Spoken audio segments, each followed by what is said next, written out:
తెలంగాణలో సీఎం రేవంత్ రెడ్డి వచ్చిన తర్వాత డ్రగ్స్ దందాకు చెక్ పడింది. గంజాయి ముట్టుకోవాలంటే వణుకు పుట్టేలా చేశారు. హైదరాబాద్ లో కాదు, చిన్న చిన్న ప్రాంతాలలో కూడా గంజాయి చాలా ఎక్కువైపోయింది. సింథటిక్ డ్రగ్స్ ఎక్కువైపోయింది, కొకేన్ ఎక్కువైపోయింది. ఇది తెలంగాణ సమాజాన్ని భయపెడుతుంది. ఇప్పుడు సీఎం రేవంత్ రెడ్డి బెట్టింగ్ యాప్లపై జులుం విధిల్చారు. బెట్టింగ్ కారణంగా వందల మంది వీధిన పడ్డారు. ఎంతో మంది యువకులు ప్రాణాలు కోల్పోయారు. ఇది దారుణమైన జూదం. ఎందుకంటే ఇందులో డబ్బు పోవడమే కానీ రావడం ఉండదు. ఇది తెలియని అమాయకులు వరుసగా డబ్బులు పోగొట్టుకుని మోసపోతుంటారు. అందుకే బెట్టింగ్ యాప్లను ప్రమోట్ చేసే ఇన్ఫ్లుయెన్సర్లందరిపై కేసులు నమోదు చేస్తోంది తెలంగాణ ప్రభుత్వం. ఇప్పటికే డబ్బుల కోసం కక్కుర్తి పడి బరితెగించి యాప్లను ప్రమోట్ చేసిన ఇన్ఫ్లుయెన్సర్స్ ని విచారిస్తున్నారు పోలీసులు. జనం ఏమైపోయినా పర్వాలేదు, మేము బాగుంటే చాలని ఈ యాప్స్ ని తెగ ప్రమోట్ చేశారు ఇన్ఫ్లుయెన్సర్లు. వీరికున్న ఫాలోవర్స్ ను బట్టి లక్షల్లో డబ్బు తీసుకుని అనాలోచితంగా ప్రమోట్ చేశారు. కాంగ్రెస్ ప్రభుత్వం ఉక్కుపాదం మోపడంతో అందరూ సారీలు చెబుతూ వీడియోలు చేస్తున్నారు. కానీ డబ్బులు మింగి అనామకులను మోసం చేసిన మీకు సారీలు పనిచేయవని పోలీసులు ట్రీట్మెంట్ ఇస్తున్నారు.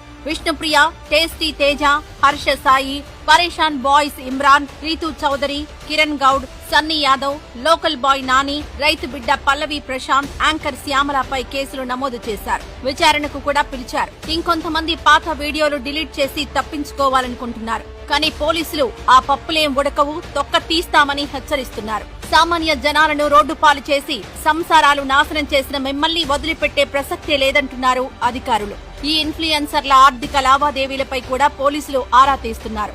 వీడియో సాక్ష్యాలు ఉండడంతో వీరికి గరిష్టంగా 10 ఏళ్లు జైలు శిక్ష పడే అవకాశం ఉంది. అంతెందుకు ఓ ప్రైవేటు ఉద్యోగి ఫిర్యాదు చేయడంతో ఏకంగా ఓ కానిస్టేబుల్ మీద కూడా పోలీసులు కేసు పెట్టారంటే ఎంత సీరియస్ గా ప్రభుత్వం ఉందో అర్థం చేసుకోవచ్చు.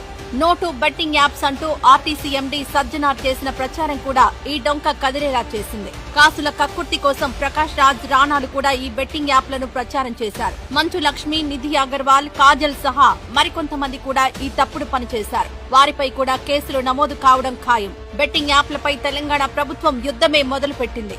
ఈ పోరులో ఎవరూ తప్పించుకోలేరనేది వాస్తవం. అయితే వీరి ఆగడాలకు బీఆర్ఎస్ పార్టీ మద్దతుందనే ప్రచారం కూడా ఉంది. ఓ పేరున్న బీఆర్ఎస్ జర్నలిస్ట్ తెలివి తక్కువగా మాట్లాడుతున్నాడు. వీళ్ల మీద కాదు మీ ప్రతాపం, వాటిని మూసివేయాలని తెగ పూనకం తెచ్చుకున్నాడో జర్నలిస్ట్. కానీ ఈ యాప్లను యాప్ స్టోర్ లో ఉండకుండా వాటికి అనుమతి లేకుండా చేయాల్సింది కేంద్రమన్న ఇంగిత జ్ఞానం లేని వారు కూడా చచ్చు సలహాలిస్తున్నారు. బీఆర్ఎస్ లీగల్ టీం ఇలాంటి చండాలపు పనికి కూడా మద్దతిస్తుందంటే ఎంతలా పింకీలు బరితెగించారో అర్థం చేసుకోవచ్చు.